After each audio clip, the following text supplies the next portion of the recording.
Welcome, OTG fans, to a special finals preview edition of the NBA Outlet presented by OTGBasketball.com. Make sure you follow OTG on Twitter at OTGBasketball. I'm your host, Nick Fay. With me, as always, Jonathan Ibrahim. What's up, Jonathan?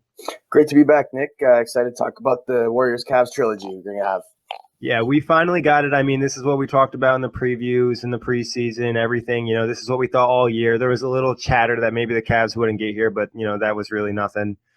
The Warriors and Cavs are going to meet in the finals. The Warriors are 12-0. Cavs are 12-1. This is going to be everything we wanted and everything we've been waiting for. What is the thing you're most excited about in the series? To be honest, I'm just excited for the bad blood that these two teams have for each other. I mean, over the last two, we kind of started to see towards the end of the 2016 finals where they were starting to get chippy, but there wasn't really a lot of it in 2015. But now it's really starting to look like these two teams don't like each other. And that always creates good drama in the NBA Finals. Yeah, no, there definitely is some hate. I think in the preseason, Draymond had that video. He said if we face the Cavs in the finals, we want to annihilate them. You know, it's been well known what happened last year, too. Draymond getting suspended, talking shit to LeBron. LeBron wasn't too happy about it. He went into Super Saiyan mode, and they went on to win 3 games and, you know, defeat that 3-1 deficit.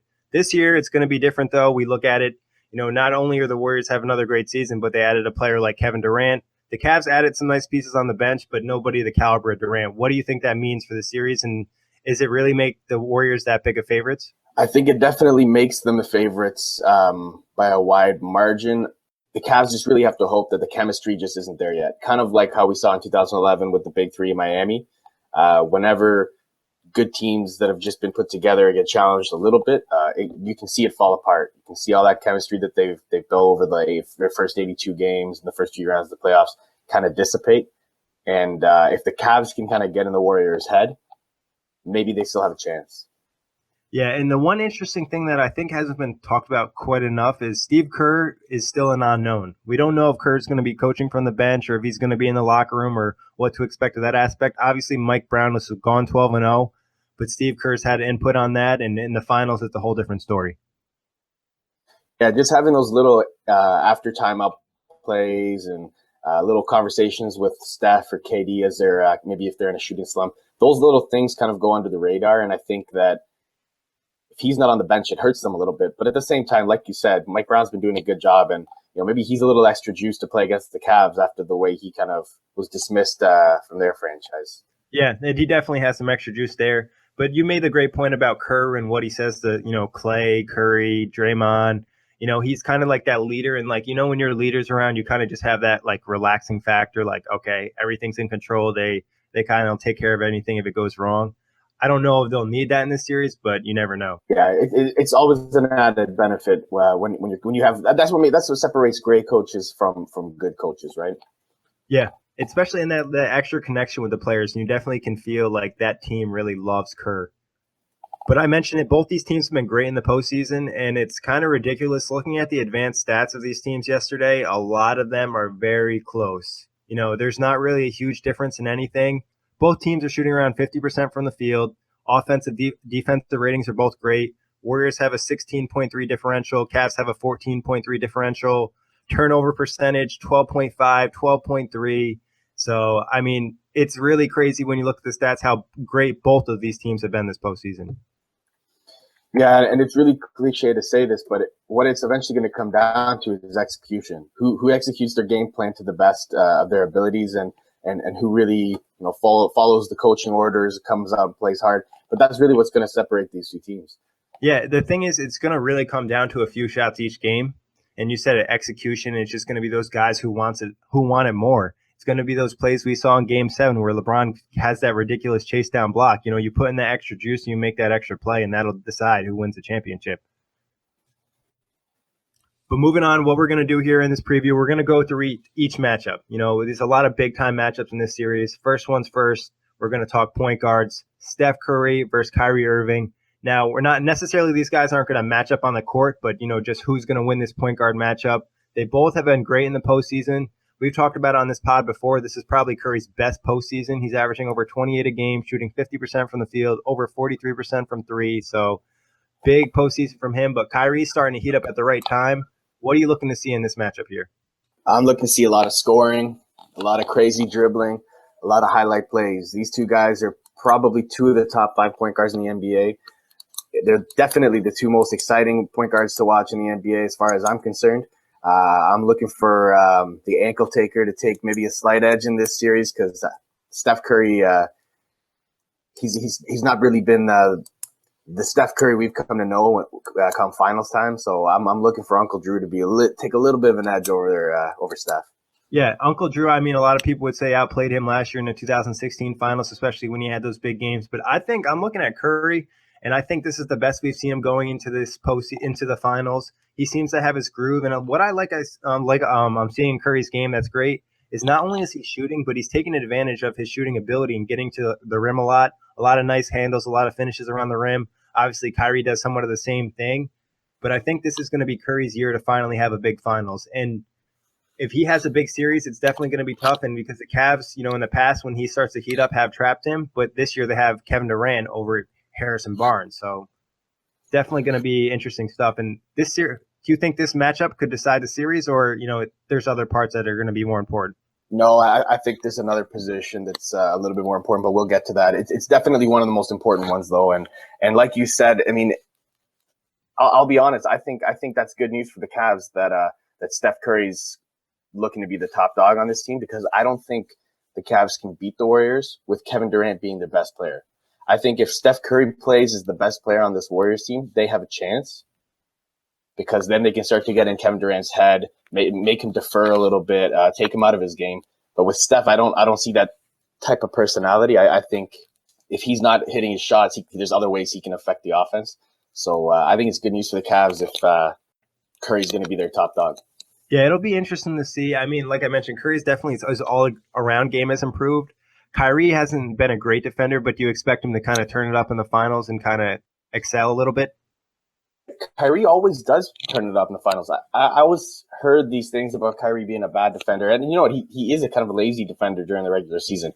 But both years in the finals, even game one in 2015, you really, really saw him clamp down on Curry. You saw him play really good defense. And ultimately, what does it come down to? I mean, defense is 60% effort. Yeah, so moving your feet, when Kyrie puts his head to it. Exactly. So when Kyrie puts his head to it, I think he's a good defender. He's got quick hands. He can stay in front of his mark. He's got good lateral quickness. He's athletic. So I think he's a decent defender when he wants to be. It's just during the year he gets disinterested.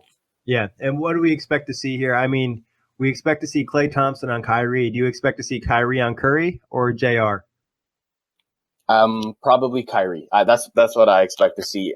Maybe not for the whole game, I think, because having to chase Curry around all those screens and things is going to, especially as the number of games go on. But the problem with taking him off of Curry is then he's got to guard Klay, and that's the same problem. But now the guy he's defending is a few inches taller. So I think you'll see him on Curry for the most part, because if he switches them, coaching staff is going to notice that they're going to run through Klay. The Warriors have that kind of those kind of options, right? Yeah, they have that luxury is where they just can have players. You want to take this guy away, we got another guy that can score. You want to take him away, we got another guy that can score. Oh, you want to take him away, we got another guy that can score. So, I mean, that's the issue you face when you face the Warriors in general. But so you have Kyrie in favor in this matchup, and I have Curry. Yeah. All right, moving on to the next one. This is kind of an underrated matchup, and this position could definitely really be interesting, and that's Klay Thompson versus J.R. Smith. Klay's been kind of cold this postseason. He had a rough series against the Spurs. JR, he hasn't been needed as much with Kevin Love stepping up, and he still hasn't really been the same coming off that injury, but he's been pretty efficient this postseason. I think he's shooting 48% from the field, over 40 from three, only 6 a game, but, he's still pretty efficient for this team. What I like about what the Cavs have at the shooting guard position is that they have different options they can throw at you. So they got RJ, they've got Kyle Korver, they got J.R. Smith. So while Klay Thompson has to do a lot of the heavy lifting for the Warriors, the Cavs have a bunch of different options. And if one guy isn't hitting, they can swap him out and try somebody else. Yeah, they definitely have some flexibility there. And like I said about Klay, do you expect him, he's been cold this postseason. He hasn't been great. He had a rough series against the Spurs. Do you expect him to get out of that funk, or do you expect him to stay cold this series? It's hard to say. Klay is starting to look like the odd man out. there's long stretches where he doesn't get the ball in his hands, and as a shooter, that can really cool you down. So, I mean, I look to the Warriors to kind of get him going early and maybe see if he can heat up early. But yeah, I don't know if his shooting is going to get much better. I have a question for you. Defensively, I know it's always talked about he's a great defender. Do you think he's a little bit overrated defender, or do you think it's a fair thought? I think it's fair. Like he's a good man-to-man defender. What I don't like about Klay's defense is that he gets lost quickly. If you watch them, if you watch teams that have a more free-flowing offense, there's times where he gets confused and he kind of gets caught out of position. But in terms of just one-on-one defending, he's a great defender. So I mean, I guess it can go both ways. There are some guys that are good team defenders. There are some guys that are good man-to-man defenders. And JR, on the other hand, obviously he's not known for his defense, but last year in the finals he played good defense. You think his D is a little bit underrated going to the series? The problem with JR is that he's great when he wants to be great. He has a tendency to get distracted, and he can kind of get down on himself, and that really affects his game. He's a very emotional player. When he feels good, he plays well. But if he doesn't feel good, he really suffers. His game falls apart. And you saw in 2015 when LeBron really needed him to step up, JR just disappeared. Yeah. So now he's kind of in a smaller role when he's only needed not as much. And like you said, they kind of have these other options at shooting guard. We'll talk about the bench a little bit later, but it's definitely a weird matchup. Do you think this still favors Klay, or JR has a chance to kind of surprise everyone? It depends which version of Klay we get. If we get regular season Klay, then of course the Warriors have an advantage. But if we get the Klay we've seen so far in the playoffs, shooting 38% from the field and 36% from the three-point line, I like the Cavs, multiple options at shooting guard. Kyle Korver's shooting over 40% from the three-point line. J.R. Smith's giving you good good minutes on the defensive end. And we know he can hit shots when he starts to feel good. He's hitting his shots at a pretty high clip so far. I think he's shooting 45% from three. So, I mean, if Klay is reduced to a spot-up shooter, the Cavs spot-up shooters have been shooting better. But if we get regular season Klay, then they definitely have an advantage. Yeah, and I mean, you'd probably say Klay is going to be better defensively than all the shooting guard options the Cavs are going to throw out. If Klay seems to catch fire in the series and he goes back to, being regular season Klay or that hot level that he's hit in the postseason at some points, do you think there would be a lock for the Warriors to win if he was able to, get hot and the rest of the guys are able to play well? Not a lock, but it really does increase their chances. All right, moving on to the next one. This is the key matchup. This is what everybody wants to hear about. Kevin Durant versus LeBron James. Obviously, LeBron was huge last year in the finals MVP, had that, like I said, they won 3 straight, beat this Warriors team that set the record for most wins in the season. Last year, KD obviously was not in the Warriors. He got knocked out in the Western Conference Finals. What are you looking for in this series? What are you pumped about? I'm pumped about the fact that these are the 2 best players in the NBA. And, people can talk about Steph Curry as being one of those 2 guys, but in my opinion, these are the 2 best players in the NBA by a significant margin. And anytime you get to see 2 great players going at each other, especially on a stage like the NBA Finals, it's always great. But talking about these guys, both have been great in the 2017 postseason. You look at Durant's numbers and you're like, wow, this guy's having a great postseason. But then you look on the other side, you look at LeBron's and you're like, holy shit, this guy is having an amazing postseason. LeBron's averaging 32 a game, 8 rebounds, 7 assists, 56% from the field. He's 2.2 steals and 1.4 blocks in 40 minutes a game. He's just been huge for the Cavs. We mentioned how dominant they've been, only losing 1 game. And it's just, LeBron's been epic. Like I said, KD's been great on the other side. Curry's been great on the other side, but LeBron's been at another level this postseason. Yeah, it's been fun to watch. He really started. He looks younger. He looks like he's getting younger. It's unbelievable. He gets to the basket easier. He's kind of bullying smaller defenders easier. It's incredible. I can't seem to wrap my head around it. I don't remember the last time I saw a player look like he was getting better in his 14th season. Yeah, and he's outrunning everybody on these fast breaks, getting those outlet passes from Kevin Love. It's just like, it's kind of crazy that he's looked so great. People had mentioned in the last few seasons, like, oh, when are we going to see LeBron's decline? But, we're not seeing that. If he's not getting younger and faster, he's getting a lot smarter. He just seems to have everything in complete control. Everything's just going his way on the court, and it's going to be a great matchup. And Kevin Durant on the other side, he seems to really fit in with the Warriors. It just seems to be a great relationship there. He fits the style of play. He's still getting plenty of shots. Like I mentioned, I think he's averaging over 25 a game. So what do you expect to see in this matchup? I expect to see a lot of scoring. I don't expect to see them guarding each other, though. I doubt Durant's going to be on LeBron, and I doubt LeBron will be on Durant until maybe the fourth quarter or the end of the fourth quarter. I don't expect them to guard each other, but it'll be a fun matchup. Obviously, that's what people are really going to be looking at. They're going to be comparing LeBron to KD. They're going to be comparing LeBron to Curry, and if one of those guys doesn't show up, you can expect them to get roasted roasted in the media, social media. Yeah, no, we all know what happened after LeBron had one bad game. It was just all hell broke loose for him. What, like you mentioned, it's unlikely these guys are going to cover each other a ton. Who do you expect the Cavs to throw at KD? Who do you expect the Warriors to throw at LeBron? I think you'll see KD get a few different looks. I see them switching a lot, so you might see Tristan Thompson come over and switching up picks. Look at Richard Jefferson to play a lot of minutes on him. J.R. Smith, maybe Kyle Korver. You'll see LeBron on him as well a little bit. In terms of who's going to guard LeBron, it's going to be a mix as well.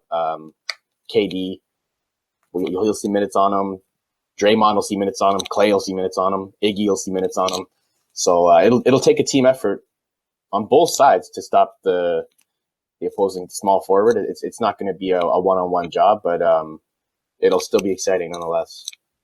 And just like you said, they're going to throw out different looks. And I think the most important thing for both teams, what they're going to try to do is, the Cavs are going to try to bully KD, keep him away from the basket. Obviously, he's a great shooter, but you don't want to see him get in the lane. And LeBron, I think they're just going to try to make him tired. They're going to make everything he does extremely difficult to do. We had an article back in January when the Cavs and Warriors matched up. Obviously, they're both different teams right now. But what they try to do is just make life extremely difficult for LeBron.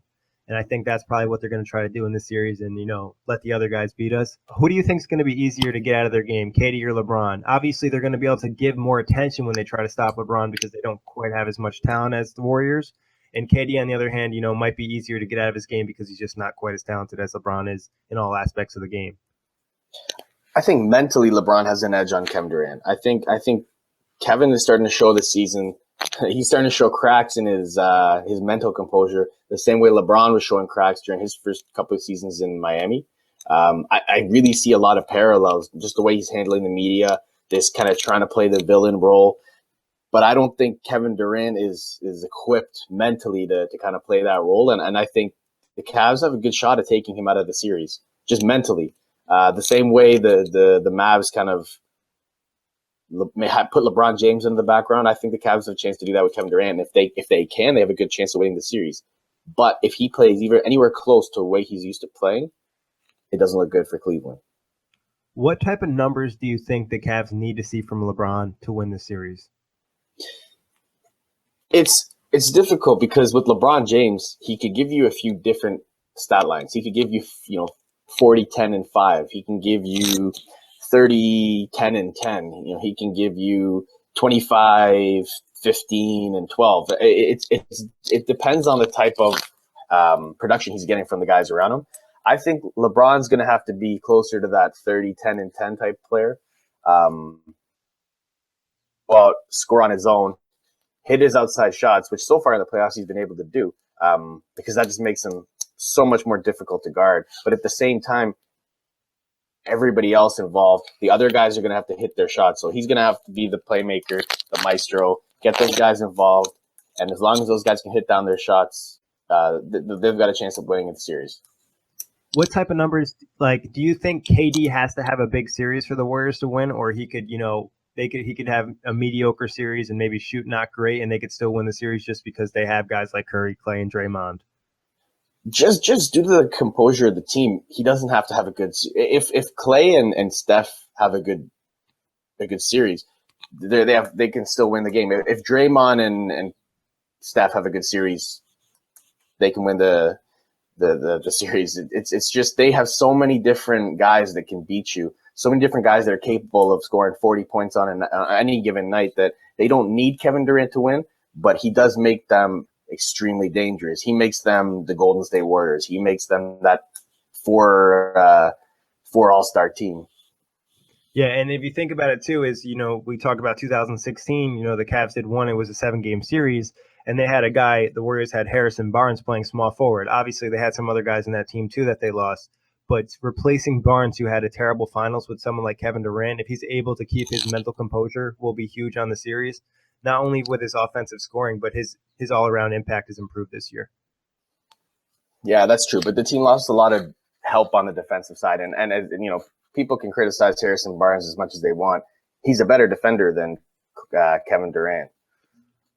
Yeah, and we'll see how Durant does in this moment. Obviously, Durant has a ton of defensive potential. It's just about maybe putting in that extra effort if he does in the finals, and maybe facing off somebody like LeBron will kind of get that extra edge out of him because you look at him, his wingspan, his ability to move. He should be a better defender. He's obviously improved in Golden State, but I still think there's probably another level he could hit if he just puts the energy in.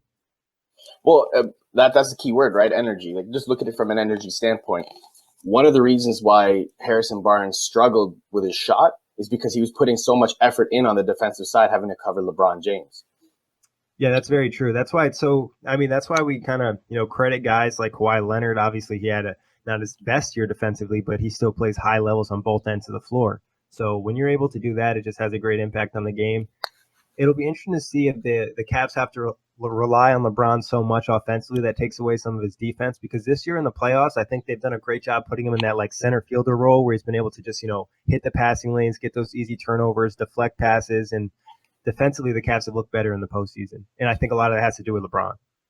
Yeah, I think you'll see a lot of that through the first 3 quarters of each game. But I think as the game kind of winds down, you see a little bit more isolation play. You'll see LeBron covering Curry. You'll see LeBron covering Kevin Durant. You'll basically see LeBron covering whoever has a hot hand. Who do you think? Obviously, this means a lot for both guys, and we're going to make the argument. Who does this championship matter to more?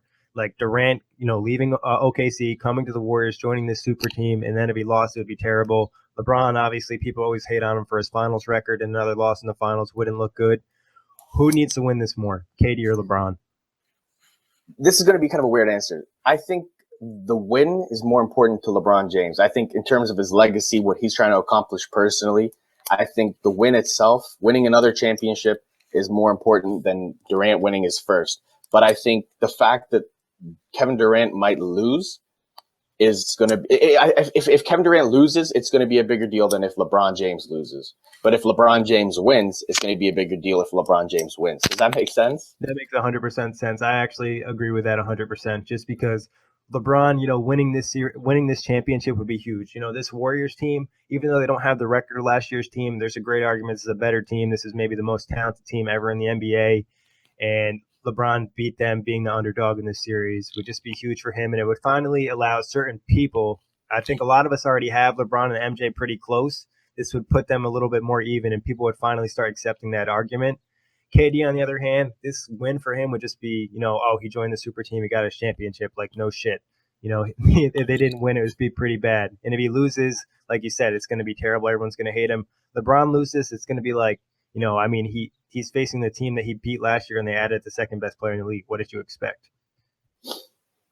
Nick, there are people that if LeBron James was traded to Philly next season, went 82-0, went 12-0 in the first 3 rounds, then swept the Warriors in the finals, would still not be considered better than Michael Jordan. Yeah, no matter what he does, it's just never. They're never going to allow it, right? It's the delusion theory. If something doesn't go along with your world vision and what you believe, you'll never accept it, and it's unfortunate, but it's just the way the world works. And it's just like, it's so hard for people to understand that. Like, they always want to bring up these scoring numbers, but we have to understand LeBron is not all about his scoring. He's an excellent playmaker. So I think, like, when people look at those numbers and they're always trying to push that argument forward, it's just like LeBron impacts the game in a lot of different ways at a great level. So I'm definitely okay with the conversation. It's like some people just hate LeBron. Just like appreciate greatness, don't hate. Yeah, I mean, it is what it is, and I think part of it is just that's the nature of sports, right? And when you have a guy who goes to 7 straight finals, or a team like the Spurs that win 50 games in 10 plus years, they start to wear on your nerves, and I think it's just the nature of sports. Well, and then you kind of get sick of the same guy knocking your team out. It's just like, oh my God, it's like, or, imagine being like one of these good teams that, you think is like a championship level team, but they can't get past the Cavs. Like, think about that Pacers team. That was a great Pacers team. I think they had the 1 seed one year. They had, 50 plus wins a few times. If LeBron wasn't there, there's a good chance they'd probably get a finals appearance. Not saying they'd beat the teams out west, but that would make me kind of hate the Heat, and hate LeBron. Yeah, no, I 100% agree with you. So, but who do you have in this matchup? Who do you think is going to have the bigger series? Between LeBron and KD? Yep. I have to ask the question. LeBron, 100% LeBron. Yeah, I think, and part of that too is not that like LeBron's obviously the better player here, but the Warriors just don't need as much out of KD. The Cavs need everything out of LeBron if they're going to win. Absolutely, yeah. He has just so much of an impact on the game. They're going to need LeBron to be 100% in every category and just kind of light it up. Where KD, we mentioned it before, he could kind of have a 60% type series and not be great, and the Warriors could still walk away with a win. This team almost beat the LeBron last year without KD. Yeah, exactly. So it's just like it's kind of ridiculous when you think about it. Every time I just think about Durant joining a team that lost in the finals and had the best record in the NBA, it's kind of crazy that it even is possible to happen. For me, it's not so much the fact that he joined a team that lost in the NBA Finals. It's the fact that he joined a team that beat him. Yeah, that too. And I want to ask you an interesting question. What do you think the Cavs season would be like if KD were to have joined the Cavs this year? If KD joined the Cavs? Yeah, after last year, he was just like, all right, I'm going to sign with the Cavs in the offseason. What would his season be? What would his season have been like, or the Cavs season? The Cavs season, like what type of record would you expect from them? What would you expect in the finals if that were to happen? I think the Cavs record would probably look somewhere between 55 and 65 wins. It's hard to tell because there'd probably be chemistry issues at first. Is Kevin Durant going to be a secondary player? Is LeBron going to be more of a playmaker, distributor? So it would be hard to tell, kind of with what happened with him and Dwayne in Miami. But I think towards the end of the season, when you have two guys, the two best players in the league, it doesn't matter if one of them is not playing well, you still have a chance to win that game. So there would have been a lot of games that the Cavs lost because LeBron was disinterested, that they ended up winning because, hey, we can just throw the ball to this other guy and he'll take us home. So would you expect a clean like 12-0 in the postseason and then possibly a 4-game sweep in the finals if they had that team? Maybe not a sweep in the finals. I think the Warriors still take a game or two because they are a good team and they can just outscore you on any night.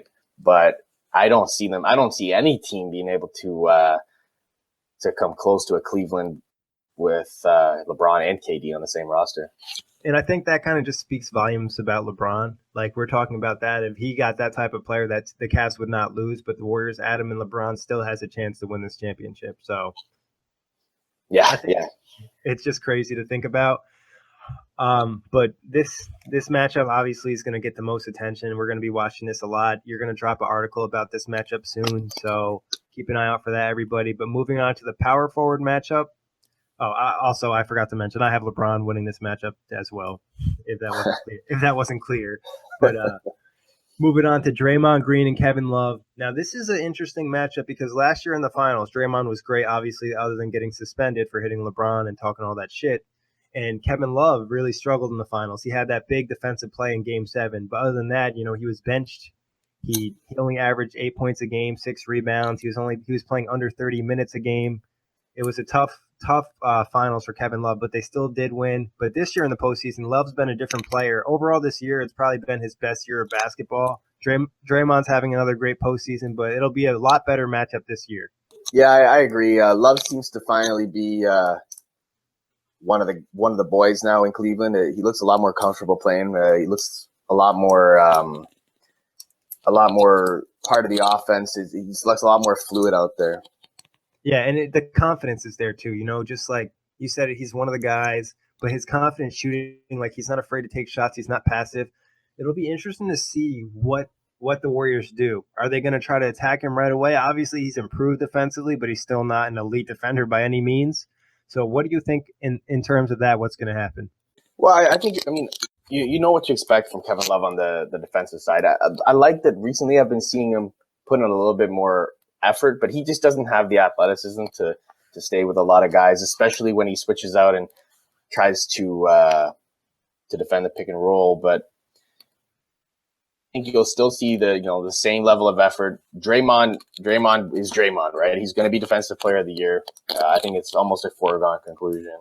He's going to keep doing what it is that he does to help the Warriors win. Kind of play that off ball, on ball kind of point forward role. So I think you're going to see much of the same from these two guys.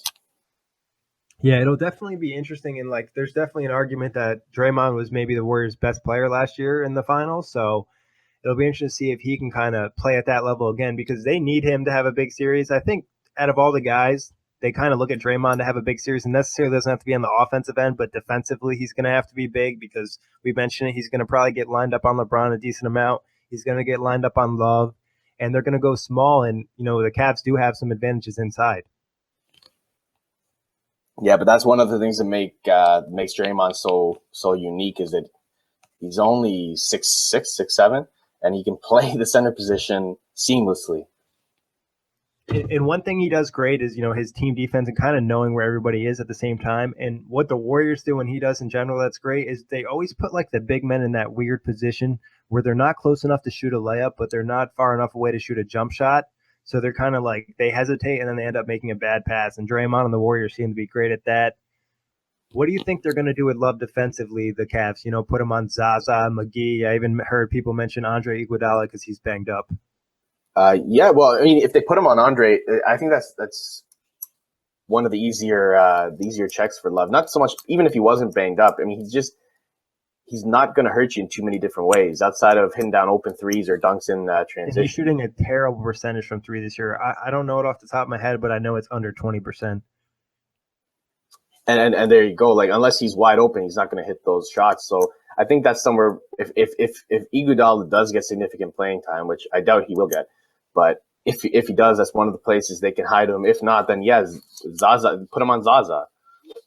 Yeah, Zaza I think is a pretty good matchup for him. McGee could maybe cause some issues because he's a little bit more physical and athletic, but Zaza he should be okay with, and Iggy he should be fine, especially with him banged up. But we don't expect to see a lot of minutes. It'll be interesting to see if we know the Warriors are going to try to attack Kevin Love in pick and roll situations and get the switch. So it's going to be about what he can do on that switch, and if he's too much of a liability for the Cavs to have out there.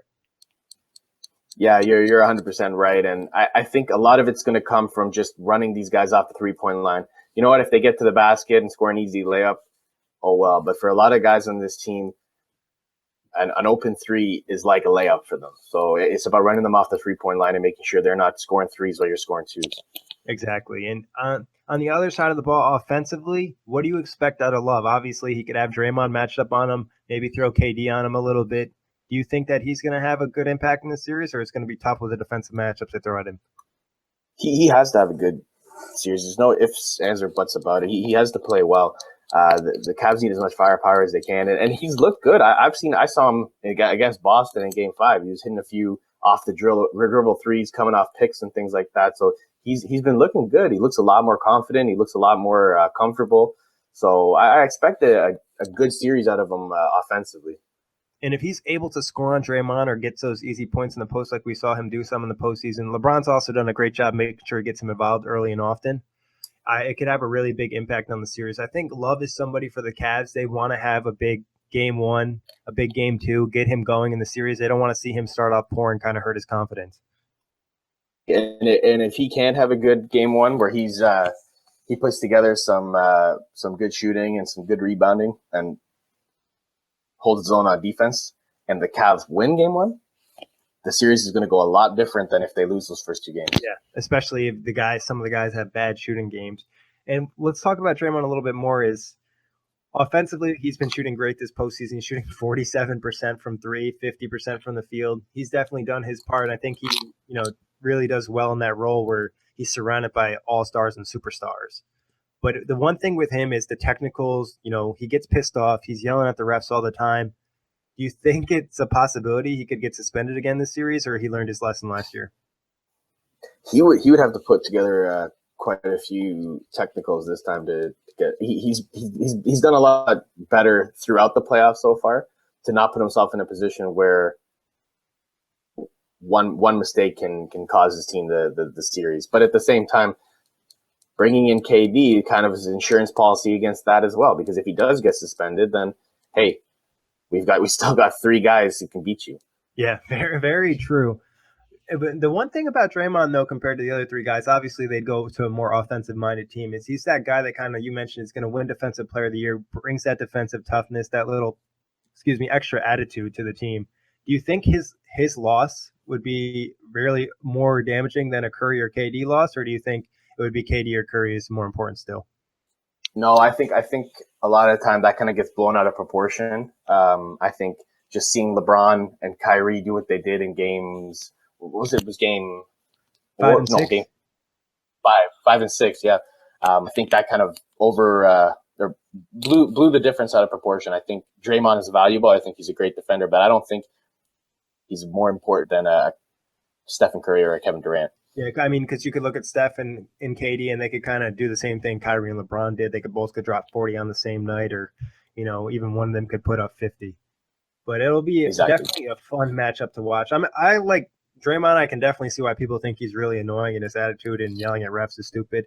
But other than that, I like watching him play. I just like his versatility on the court, and he's one of the reasons they're able to play. You know how I feel about Draymond Green. Yeah, I know how you feel about Draymond. But who do you have winning this matchup? I got Draymond. He can do more. He can hurt the Cavs in more than one way. If his shot's not falling, he's a decent playmaker. If his offense just isn't there, he can be the best defender on the court. So he's just got a lot of different ways where he can add value. Whereas Kevin Love is really more 1 or 2 dimension. Yeah, no, I agree with that. Green can have that bad offensive series shooting wise and still have a great impact. Love on the other hand, if he's not scoring great, his impact's not as much felt. How many outlet passes do you expect Kevin Love to hit for easy layups or dunks this series? Over or under 7? 12. 12? I'm going to say 12. Wow. Yeah. All right. Let's see what happens. I expect, the one thing that hurts is that they did it so much to the Celtics. The Warriors have to really pay attention to that. If they get killed by that, then it's just you guys aren't watching enough film. But I think I'll still have a lot because sometimes it just happens. But that's true. I think the transition defense is going to be looking out for that. Because honestly, the Celtics, not to talk about that series, but honestly, how do you get beat by the same play so many times? And you guys are supposed to be known for your defense, your energy, and your effort, and your coach is great. So I'm sure he probably told you LeBron's going to get open for wide open layups. Make sure we get back. And it's game 5, and this is a desperation game, and you're still not getting back. I think it's just when you're that locked in, you lose focus of little things like running back in transition. You kind of get stuck ball watching. Yeah. Well, I think that's somewhat to do with habits of a team and being there before. I don't think you see the Cavs as much lose focus and not get back in transition, where the Celtics still that young team, and like you said, they're kind of in the moment, and getting killed by LeBron kind of throws everything off for you. But moving on to the next one, we both had Draymond Green. This is a weird matchup because Zaza is not really going to play a lot. I think he's only playing under 15 minutes a game in the postseason. Tristan Thompson, on the other hand, is going to play a lot of minutes. He's had a huge impact last year in the finals, and he had a huge impact in the postseason with his inside presence. He's just somebody you always have to account for on the boards. Absolutely. I think he doesn't get enough credit for what he brings to the table. He's a great defender. He's a better rim protector than he gets credit for. He doesn't block a lot of shots, but he changes a lot of shots. And like you said, he's one of the best rebounders in the league, and he can finish at the rim. So I like what he brings. I think he's a little underrated. No, I agree. I think his defense is underrated. Just because he's not out there blocking 2 or 3 shots a game doesn't mean that he can't protect the rim at all, and he's not a solid defender. He's really athletic, and he does a great job moving his feet. I know last year in the finals we saw a few times when he did a great job when he got switched on a Curry or Klay outside. So I think that's somebody who really had a nice impact for them last year, and they're hoping that he can kind of bring the same thing this year. Yeah, when Kevin Love goes to the bench, the Cavs really can switch everything. They can switch any of their bigs onto Steph or Klay, and that really helps them because once Steph gets a center on him, like we saw in that series with Utah, it never ends well for the defending team. Yeah, exactly. So, but and then on the other side with the Warriors, like I mentioned, Zaza's not really going to play a lot. It'll be interesting to see if he plays more or less with Tristan Thompson. McGee could probably see some nice minutes, and obviously we know the Warriors like to go small. What do you think we're going to see at Yeah, center don't forget about David West as well. Oh, David West, who's going to pick up some minutes probably at center. What do you think we're going to see the most from the Warriors at the center position? Are we going to see more Zaza, McGee, West, or more small ball with Draymond? It's probably going to be mostly Draymond if Iguodala stays on the court. If Iguodala is giving them good minutes, I think it'll be mostly Draymond. If Iguodala doesn't play well, and if LeBron isn't, if LeBron starts killing him on the defensive side, then I think you're going to see a little bit more JaVale than Zaza, just because of the rim protection he provides and how make it for LeBron at the rim. Yeah, McGee is kind of a weird player in the sense that, like, going to the last few seasons, obviously he wasn't highly regarded. He was a star on Shaq and the Fool. But now he's come to Golden State. They kind of helped him learn how to play basketball the right way, and he's had some nice impact for them in this series, and he can kind of be someone who gives them that different element that they might have not had in the past. Similar to Festus Ezeli, but Ezeli's, like, never been healthy, so it'll be nice to see if McGee can kind of continue what he was doing all year and in the postseason in the finals. I think he'll give them the 15 to 20 really good minutes. The key here is that you don't want him playing in crunch time because he's always one boneheaded decision away from losing you a game. That's very true. You want to try to get those minutes, this first, second, third quarter, but when it comes to the fourth, you don't want him out there as much because you said it, he makes those stupid plays. One nice thing that he does offer them is obviously the Warriors space the floor great, but he kind of offers that vertical spacing where you can go up there and catch a few alley-oops and makes that pick and roll a little bit more effective going to the rim. Yeah, if and the Warriors have done a really good job of channeling his abilities. Like they a lot of the other teams, I think they've asked for him to give them too much. They've asked JaVale to do too much on both the offensive and defensive side. But I think that this limited role has been really good for him. Yeah, and obviously playing with players like Steph Curry, Klay Thompson, Kevin Durant are going to help you. But talking about going back to Thompson, with Tristan, what he's going to do is have to do all the stuff that he is known for: rebound, defend the rim, finish at the rim, hit his free throws. If he can do that, I think he's done what he's been brought in to do. I can't think the Cavs are going to ask him to do a ton of stuff offensively, other than when your number is called, finish. And if you catch if you catch an opportunity to grab some offensive rebounds, give us a few extra possessions, that's great too. But I think his biggest value comes in his ability to defend and finish at the rim when his number's called. You get those boards, like you said. That. What do you have him at boards? Last year he had 10 in the finals of the game. Do you think he's going to have more or less this year? I think it's going to be about the same, plus or minus. Kevin Love's been a little bit more aggressive on the boards this year as well, so that might take away a little bit. And when it comes to crunch time, LeBron's grabbing everything that comes off the rim, so that hurts him a little bit as well. But I think it's going to be about the same. He'll probably have about 6 defensive rebounds, 4 offensive rebounds a game. I think this is one area where the Cavs have that clear-cut matchup advantage. Is that Tristan Thompson's going to be more consistent than anybody they probably throw out there. So I think this is one area where the Cavs definitely need to win. Absolutely. I completely agree with that. So we both agree on Tristan Thompson, outplaying whoever they throw at center. But let's look at the benches. We're not going to go as in-depth on every guy, but obviously they both have solid benches. We mentioned McGee, Clark, Andre Iguodala, Pat McCaw, Matt Barnes, and then looking at the Cavs side, Channing Frye, Darren Williams, Kyle Korver, Amon Shumpert, Richard Jefferson. A quick question. Out of those 10 guys, if you threw them on an NBA team, how many wins would they grab? Combining both benches? Yeah, combining both benches. It's a 42, at least a 42 win team, I think. Yeah, because they'd have a really solid bench either way, and like the starters would still be pretty good. It'd definitely be interesting. I think they could probably grab maybe a low seed in the East. Yeah, absolutely, or even a low seed in the West as well. I think the amount of 3-point shooting, the amount of defense, and some of the guys on both teams' bench could be starters elsewhere. Yeah, and they got some high basketball IQ type guys. So It kind of just tells you like how talented a benches these teams have, that they're better than some team starters, and that they could just have such a great impact on the game. And it's not like every time you're so used to watching an NBA game and the bench comes in, they kind of lose the lead or the basketball's not as great. But sometimes the bench comes in for the Cavs and for the Warriors, and the lead can kind of go up. So it's Yeah, and definitely that's so important to have, especially in the playoffs. because you don't want to see that drop. We know what happened to OKC against Houston. As soon as Westbrook hit the bench, the team just couldn't even score a bucket. And just not having anybody that can kind of come in and help your guys out. Same thing with the Rockets too in the next round against the Spurs when they only played 7 guys when Nene went down. You need to have these guys that can come in and get your guys some rest when it's necessary. Yeah, I completely agreed. Who do you think is the most important bench player for each team? I'd say for the Warriors, it's got to be Andre Iguodala. He provides them with another person that they can throw LeBron defensively, and he's hit some big shots. We're talking about a former Finals MVP, right? It's it's crazy to even think that, but yeah, we're talking about the guy who won Finals MVP in 2015. So he's definitely the most valuable asset on the bench.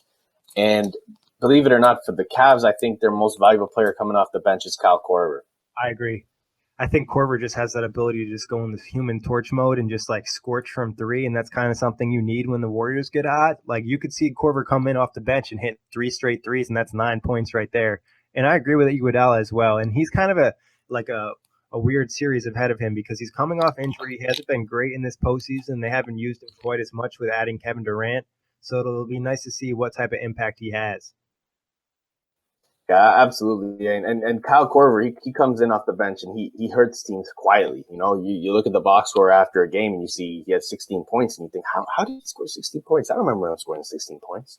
But it's with those little bursts coming off the bench and hitting, 3 back-to-back threes or 3 threes off of 5 possessions. Yeah, it definitely is incredible stuff. And the amount of like weird shots that he takes, like floating in different directions, and he just makes it look so easy. It's just like makes you want to go out and shoot threes, but it just is not that easy. Yeah. Just like everybody in the series. Like honestly, so many people are going to watch a game of the finals. They're going to go to the park the next day and just try to launch threes, and they're going to be like, "Oh shit, it's really not that easy." Because you got guys like Steph Curry, Klay Thompson, Kyle Korver, Kyrie gets hot. Guys that could just like make it look smooth out there. Oh, that is the only thing I have against Steph Curry is that he's turned every YMCA player in North America into a 3-point shooter. Yeah, no, that's about a year ago we did a podcast, and one of the guys I was on was he's a coach for I think middle school kids, and he was talking about how everybody at practice just wanted to launch threes. Just everybody's just trying to be the next Steph. I mean, it definitely is a negative aspect.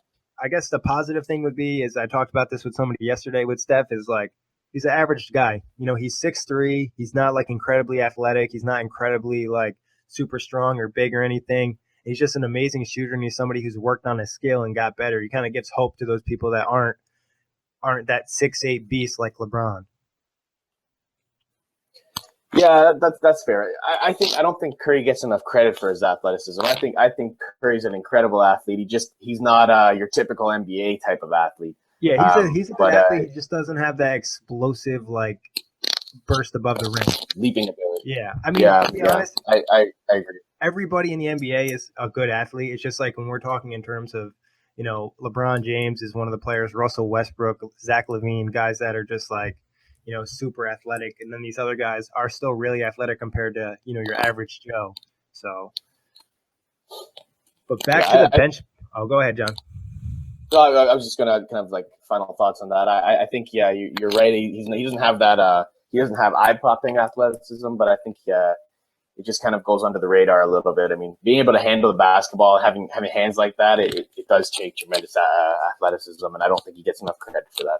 He's very skilled too. I think that's something you can appreciate about Curry is like coming to the league. He didn't have all these skills. His impact wasn't great, and he was just mostly known for shooting. But now he's shown that he can get to the rim. He can handle the basketball. He's improved as a playmaker and a passer. Defensively, he's improved. So I like what I've seen from him this year and going forward.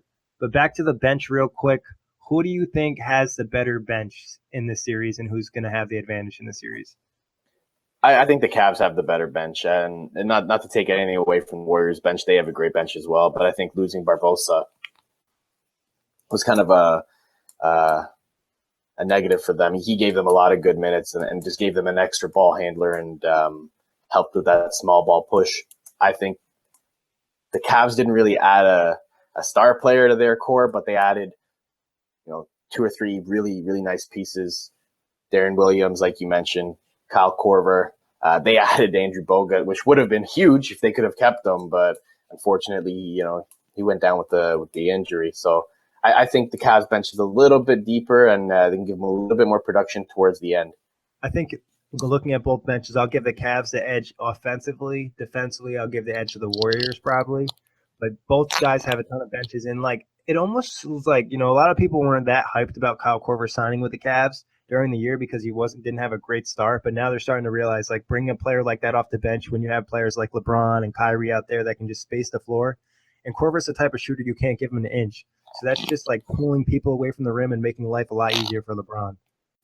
So I think it's I'm going to go with it even because I think one side wins and each out. But overall, we talked about the matchups. What do you think's the advantage for the Cavs in the series? I think their size and strength is their biggest advantage. Their ability to bully the Warriors is going to help them out a little bit. It'll depend on ultimately how this game is officiated, if that becomes a big advantage or not. But I think that's their biggest advantage, other than the fact that they have the best player on the planet.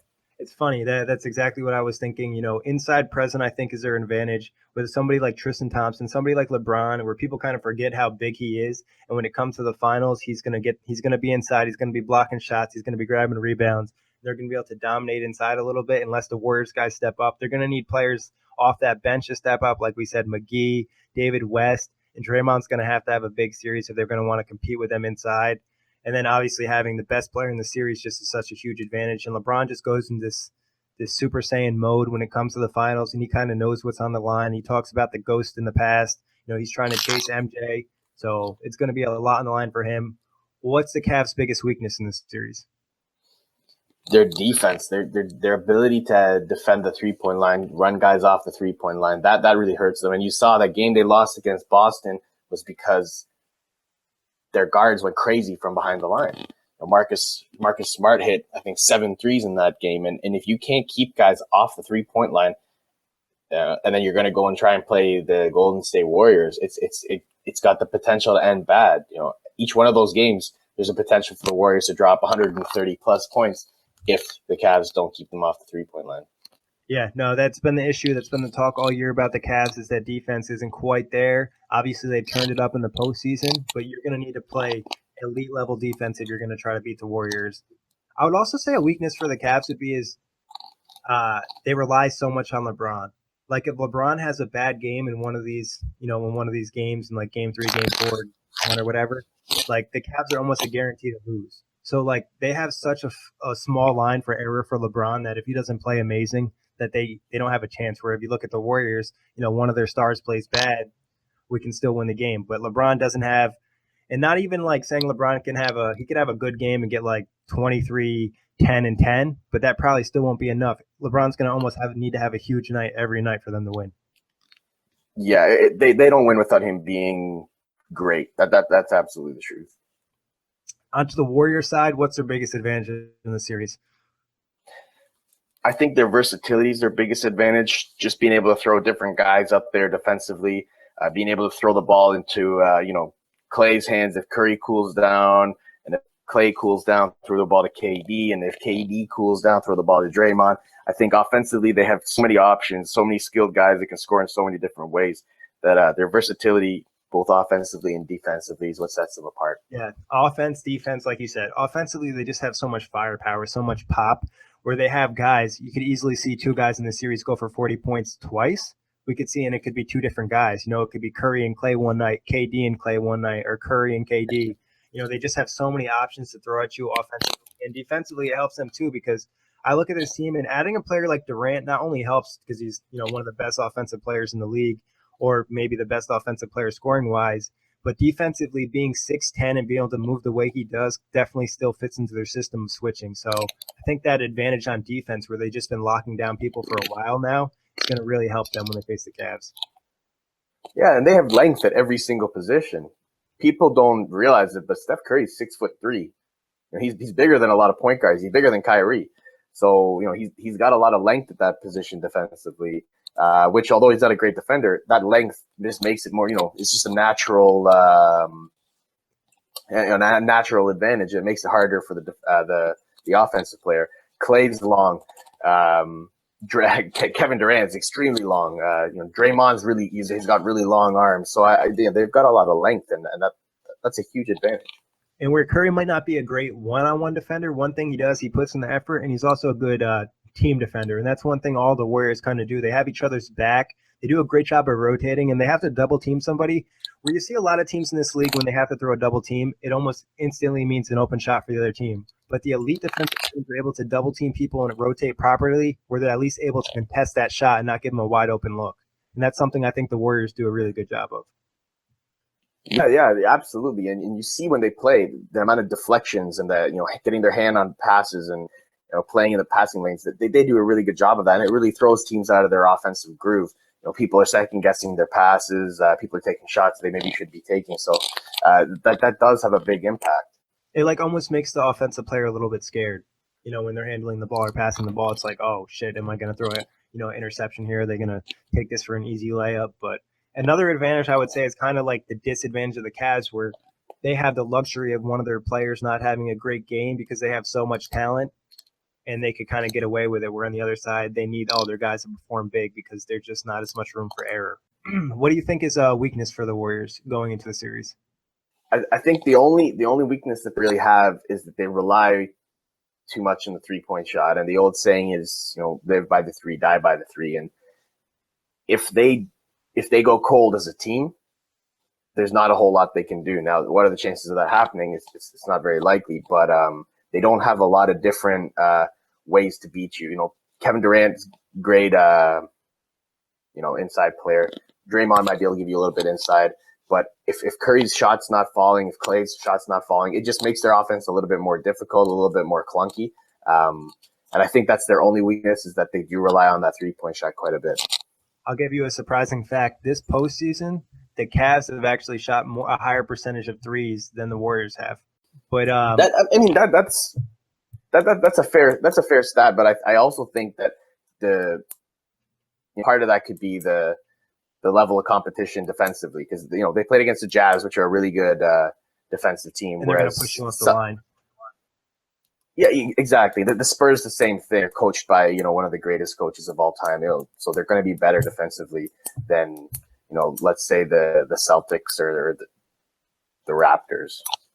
For me, I think the biggest weakness is probably going to be what we mentioned for the Cavs is their inside presence. I think where the Warriors have to kind of make sure they don't get attacked inside and they don't lose that rebounding battle too badly, and they just need to hold up, because we saw times in the Spurs series where they were able to the Spurs were have some advantage on the boards, and that's what kind of gave them that big game one, is where their inside presence, they were getting a ton of points in the paint when the Warriors weren't hitting their threes. Well, we'll see what happens with that. So biggest weakness and strength for each team right there. But now it's time to talk X factors. Who is the deciding factor for each team in this series? I think for the Cavs, it's Kyrie. And for the Dubs, it's Kevin Durant. That's fair. We're assuming that LeBron just has a lights out series and Kyrie just needs to step up. Yeah, I mean, I wouldn't say LeBron James is the X factor. I mean, if we know what happens if LeBron James doesn't play well, they're gonna lose. But whether or not they win will depend on if Kyrie plays well. What type of numbers do you think we need to see from Kyrie for them to win? Maybe 25, 5, and 7, something along those lines. I would think actually I might even say a little bit more, depending on how high the number is in the losses and the wins. I think last year he had averaged 27 a game, so I think he'd probably need to be maybe even a little bit higher than that, just because the Warriors are going to bring more firepower this year. But I like. There's only so much. Yeah, go ahead. So I was just gonna say, there's only so much more he can bring if LeBron's going to average 40, 10, and 15, right? So yeah, that's true too. It'll be interesting to see how they put up the role and how much LeBron gives Kyrie the ball to let him kind of do his thing in isolations. For me, I think the X factor is going to be Kevin Love, because if they can get the offensive pop from Kevin Love they've been getting this postseason. It just makes him that much better of a team. And defensively, if he's able to just hold his own, it doesn't have to be great. It's just going to allow him to play him on the floor, and it's going to give him that extra offensive weapon so they can kind of match the Warriors' offense. But if he plays bad and they have to bench him, his defense is trash. It's going to be tough for them to find more points, and they're going to just be relying on Kyrie and LeBron to do everything. Yeah, that's true. His defense is just going to keep him on the court. For the Warriors side, you had Kevin Durant. Why is that? Just because I think he's going to be the one guy who lets them down. If they don't win, I think it's going to be because he checks out mentally. And if the Cavs can kind of get under his skin, make sure he doesn't play up to his best ability, I think they have a chance to win. And like I said earlier, he just seems like the one guy who, if he's not playing at the absolute best he can play, it hurts the rest of the team. I think the Cavs can beat the Warriors with Steph Curry being their best player. I don't think they can beat the Warriors if Kevin Durant's their best player. I think that's a fair point. Kevin Durant needing to have that big game and give him the extra edge, and he could kind of hurt the team's mentality if he just kind of gets into one of those emotional states where he's just like looking so down. We've seen it in the past where he just like loses confidence and just misses everything. But for me, I think the X factor, I expect KD to at least have a pretty good series. Same thing with Steph. But I think the X factor is going to be Klay for me. Are we going to see ice cold Klay, or are we going to see normal Klay Thompson? Because if he can hit his shots, it just gives him that extra element. And when he's hitting all those open threes and he plays solid defense, it's just another scoring punch for you to have to worry about. In that Spurs series, they almost just like didn't have to commit as much to him because he was hitting nothing and they were wide open looks he was missing. Yeah, that's a good point. The only reason I would say KD over Klay is because if Klay broke his ankle in the first game and didn't play, the full series, I still think the Warriors are heavy favorites to win the series. That's a fair point. That's the only reason. Yeah, that's the only reason why I would say KD, because if KD gets sucked into this whole LeBron versus Kevin Durant narrative that the media's spin, it can take him out of his game. That's going to frustrate Curry. That's going to frustrate Draymond. It's going to frustrate the entire team. And if they start bickering back and forth, that's when that team's going to start to melt down. So if that chemistry gets messed up, it looks good for the Cavs. All right, Exactly. Moving on to the most important part here. We're going to give you our predictions. I still haven't decided yet, so I'm going to make you go first on this one. All right, you ready for this? Yeah, I'm ready. I'm going with the Cavs in 5 games. The Cavs in 5 games. Well, I definitely do not agree with that. I'm going to go with the Warriors in 6 games. It wouldn't surprise me if it went 5. It wouldn't surprise me if it went 7. I just think the Warriors have too much talent on this team for them to lose. And as great as LeBron is, I don't know if he can overcome 2 former MVPs and 4 All-Stars. So that's a good point. And I know my prediction is a little bit out there, but I think if the Cavs are going to win this series, they have to win it early. I don't think this series can go too long because I think LeBron's eventually going to get worn out. I think the reason they won last year was because LeBron wasn't fully engaged, or he wasn't fully involved until Game 3 started. The Warriors got big leads relatively early, and the game was decided by the fourth quarter. Yeah, that makes sense. LeBron wasn't. And to be honest, usually in the longer series, the more games you're going to play, the more talented team is going to win. And I think we would agree that the Warriors are probably more talented, but LeBron gives him that X factor type thing where he can kind of beat somebody who's better than him because he's just amazing. Exactly. And if he can help the Cavs steal game during those first 2, I think they've got a real shot to close it out quickly. It'll all depend on how the bounces bounce and what way the calls go. But I think the Cavs have a real shot to close the series out and surprise everybody early. I have a tougher time seeing the Cavs. I think if the Cavs are going to win, they'll probably do it in 6. But I could see the Warriors closing it out early too, just because they could just be ridiculously hot, and we've seen them beat great teams. I think the Cavs would at the least get 1. I don't think LeBron's going to get swept. And I wouldn't say the same thing about the Warriors. So I don't think either team would get swept. I think 5 would be the fastest, but I would see it from the Warriors side before I saw it from the Cavs side. For me, the Cavs would have to be in 6, and I just think, they'd steal one of the first 2, probably maybe steal 1 and then go 1 for 1 in games 3 and 4, then win the next 2 and then win in 6. What do you, if you, yeah, you're picking those them at 5, what do you well, think yeah, is going to happen? Them at 5. Yeah, I think they're going to win it in 5. I think I think those first 2 games are critical. I think they steal either game 1 or game 2. They win both the games in Cleveland, and then I think they close that out in the 5th game. So, I mean, if I were to think that were to happen, I would think they'd have to win game 1. Because I couldn't imagine beating the Warriors 4 straight times. Yeah, no, I know what you mean, but it's just I think the Warriors with their mental makeup, I think if they start to put together bad performances, I think one can bleed into the other, and the chemistry will start to fall apart. For me, I see it going Warriors in 6. I see the Warriors winning game 1, Cavs winning game 2, them splitting game 3 and game 4, and then the Warriors winning game 5, game 6, and closing it out. And I think we're going to see a big series from Steph Curry. I just feel like things are working out well for him. I don't think KD is going to be amazing, but I think he'll have a good series. Klay will probably still struggle a little bit. I think Draymond will do good things. LeBron will have a big series, but they're going to need they're just going to ask so much of him because I could just see other guys not stepping up or them making LeBron have to rely on some of his teammates and them not coming up in the moment other than someone like Kyrie. I also think that not facing any kind of controversy in the first 3 rounds is going to hurt them. I think once they get hit hard, it's gonna knock them back a little bit. And Steph Curry has really had no competition so far in the playoffs. I don't know how the Warriors keep getting this lucky where point guards keep getting hurt right before they play the Warriors, but Steph Curry managed to avoid George Hill, which that's the thing that would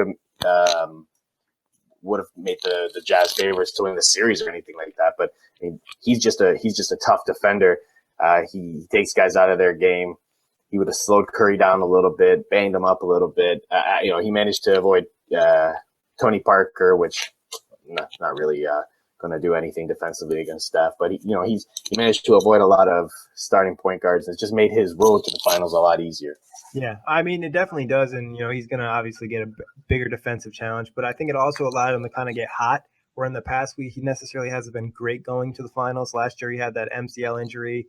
But I think for both teams, what we're going to see is, it's going to be completely different basketball. They've been used to just like busting ass all postseason. They've been smoking teams. They haven't even been close. Other than that one loss for the Cavs, which is kind of an outlier anyways. Like, they just been roasting their competition for the most part. And if they're not roasting them, it's just because they weren't really as interested or they weren't like into the game. So this is finally going to be a matchup where they're going to face somebody who's in the same category as them, talent-wise. And it's going to be a completely different game for both teams. Who do you have for Finals MVP for both teams? If the Warriors win and if the Cavs win? Yeah, if the Warriors win, I think Stephen Curry or Kevin Durant. It really depends. I'm having a hard time picking between the two. But I think finally it's gonna be one of those two. The best player on that team is gonna deserve the Finals MVP. Personally, I think Curry was a little bit robbed in 2015, but I mean, that's neither here nor there. If the Cavs win, obviously LeBron James. Yeah, I think for the Cavs, the only possible option is LeBron. For the Warriors, I think it could even be three guys. I mean, it could be Curry, it could be KD. I could even say Draymond being like a dark horse option, but I'm leaning towards Curry. I don't know. I don't know why. I'm not like a huge Curry guy. Don't think that. But this year, this postseason, I just really have liked the vibe I've got from him and the way that he's playing. And I like just the way that he's just not shooting everything. Like, he's also driving to the rim, handling the ball a little bit, getting active on the defensive end. I just see him really engaged, and I see him, people have talked trash about him in the last 2 finals, so it's time for him to kind of step up, because if he doesn't, I think people will start to think like, oh, he doesn't play big when it matters the most. Yeah, that's a good point. And you're right. If Draymond doesn't get suspended last year, there's a good chance he would have been Finals MVP. So you're right. I think they have 3, possibly 4 options, at Finals MVP. We saw that in 2015 when Andre Iguodala won. Anybody on that team is capable of stepping up and winning Finals MVP. It seems sometimes. Yeah, honestly, it's going to be a fun series. It's kind of sucks we have to wait all the way to Thursday, but we've already been waiting, the full regular season and postseason and preseason for this all to happen. We're finally going to get what we're asking for. It's going to be the trilogy, and this one kind of decides because, there's no lock. I mean, these 2 teams are great, but I expect a busy offseason and someone to kind of come with another super team. This could kind of be, best 2 out of 3 right here. When you're playing your friends in 2K, all right, you each catch one, and then the third game decides who's better. That's good. That's a good point. I think we'll be here again next year, though. I have a feeling that there's going to be a fourth, but I think that's where it ends. Fun fact: Carmelo Anthony's contract with New York runs out at the end of next season.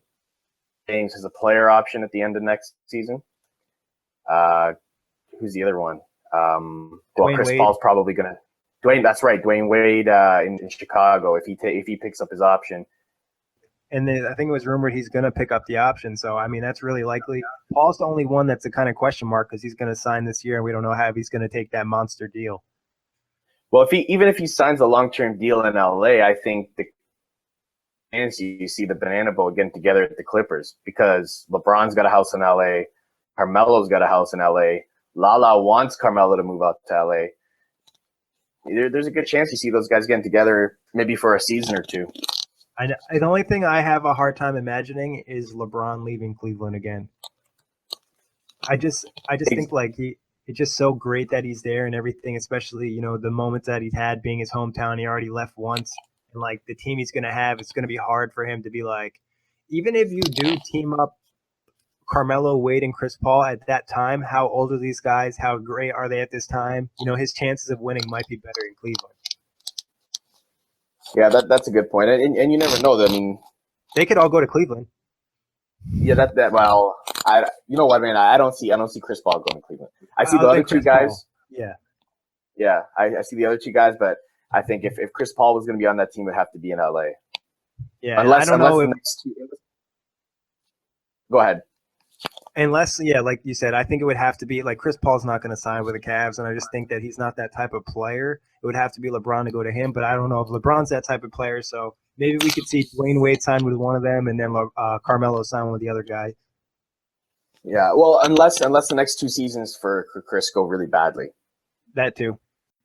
You know, he's getting up there in age, and he's had his fair share of injuries. And, you know, Carmelo, too, he's starting to get up there in age. And Dwayne Wade, we don't know how much longer he's going to be starting. So, yeah, probably not much longer. His body's starting to break down a little bit. And this year didn't go too great for him. But, I mean, you could look at Wade and Paul as possible bench options in a few years if they're trying to put together, that super team or that banana boat team. Exactly. Yeah. So that'll definitely be something fun to watch. And like I said, this championship run, if the Cavs win, I think, you know, you might not see as much activity, but if the Warriors win, it's definitely going to send some vibes to the rest of the offseason, and it's going to change opinions of teams. So it should be a great year. This should be a great championship. We're going to be doing halftime shows during the finals for sure. There's a possibility we might do post-game shows too. So keep an eye on that. Follow us on Twitter at OTG Basketball. Check out the website, otgbasketball.com, and make sure you hit that subscribe button. Jonathan, thanks for hopping on, and have a great day. You too, Nick. Always a pleasure. And thanks, everybody, for listening.